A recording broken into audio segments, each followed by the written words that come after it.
नमस्कार दोस्तों, क्या आप इस क्वेश्चंस को कुछ ही सेकेंड्स में सॉल्व कर सकते हैं? क्योंकि ऐसे क्वेश्चंस एग्जाम्स में बार बार पूछे जा रहे हैं।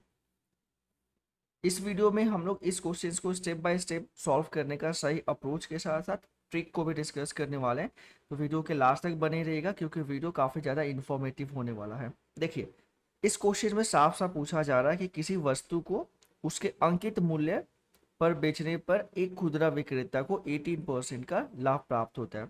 देखिए, यहाँ पे अंकित मूल्य आपको समझना होगा।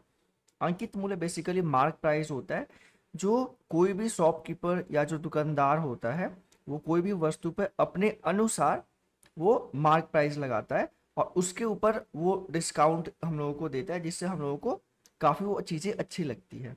फिलहाल क्वेश्चंस को हम लोग सॉल्व करने का कोशिश करते हैं। देखिए, यहाँ पे फर्स्ट सेंटेंस में बोला है, फर्स्ट केस में बोला है कि एक वस्तु को उसके अंकित मूल्य पर बेचा जा रहा है जिसपे खुदरा विक्रेता को 18% का लाभ प्राप्त हो रहा है। देखिए, यहाँ पे हमें कॉस्ट प्राइस यानी कि क्रय मूल्य के बारे में कुछ भी पता नहीं है और हमने यह सीखा है कि जब भी कुछ भी पता नहीं होगा तो हम लोग वहाँ पे कॉस्ट प्राइस जो है वहाँ पे हम लोग उसे 100 रुपीज़ अज्यूम कर सकते हैं। अच्छा, कॉस्ट प्राइस तो यहाँ पे हम लोगों ने 100 रुपीज़ अज्यूम कर लिया है, लेकिन क्वेश्चन में एक चीज़ और बोला जा रहा है कि उसे 18% का लाभ प्राप्त हो रहा है।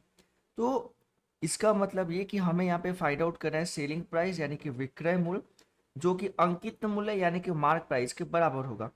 अच्छा, 18% का लाभ हो रहा है यानी कि कहीं ना कहीं जो हमारा यहाँ पे विक्रय मूल्य है वो आपका 118 रुपीज़ होगा, तभी जाके हमें 18 यानी कि 18 रुपये का प्रॉफिट होगा। अच्छा, एक चीज़ तो पता चल गया कि विक्रय मूल्य जो है वो हमारा 118 रुपीज़ है।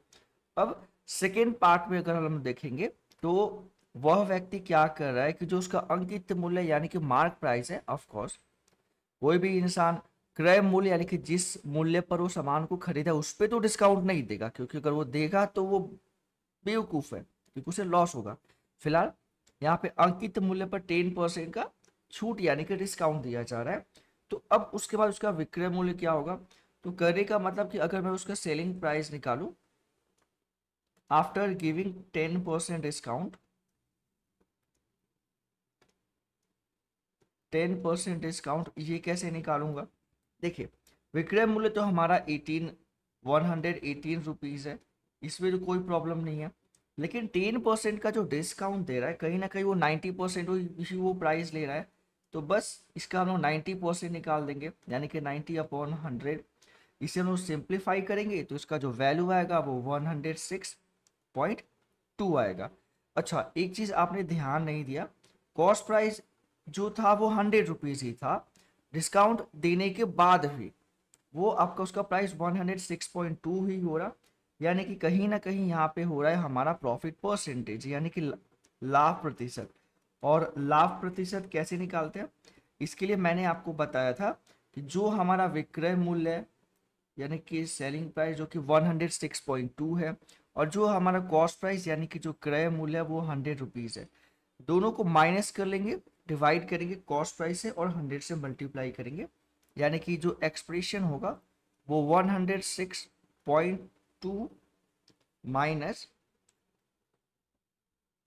100 रुपीज़ जो कि कॉस्ट प्राइस है, डिवाइड करेंगे कॉस्ट प्राइस से इंटू 100 इंटू परसेंटेज में चेंज करने के लिए हम लोग यहाँ पे करने वाले हैं 100 से मल्टीप्लाई। देखिए, 100 100 तो कैंसिल हो गया, ले देखिए बचा 106.2 माइनस 100।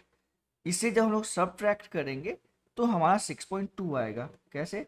देखिए, ये 106.2 है, 100 याद रखिएगा ये एक होल पार्ट है, तो इसलिए हम लोग 100 इस तरह से लिखेंगे और जब आप इसको घटाइएगा सब्ट्रैक्ट कीजिएगा तो आपका आंसर 6.2 आएगा।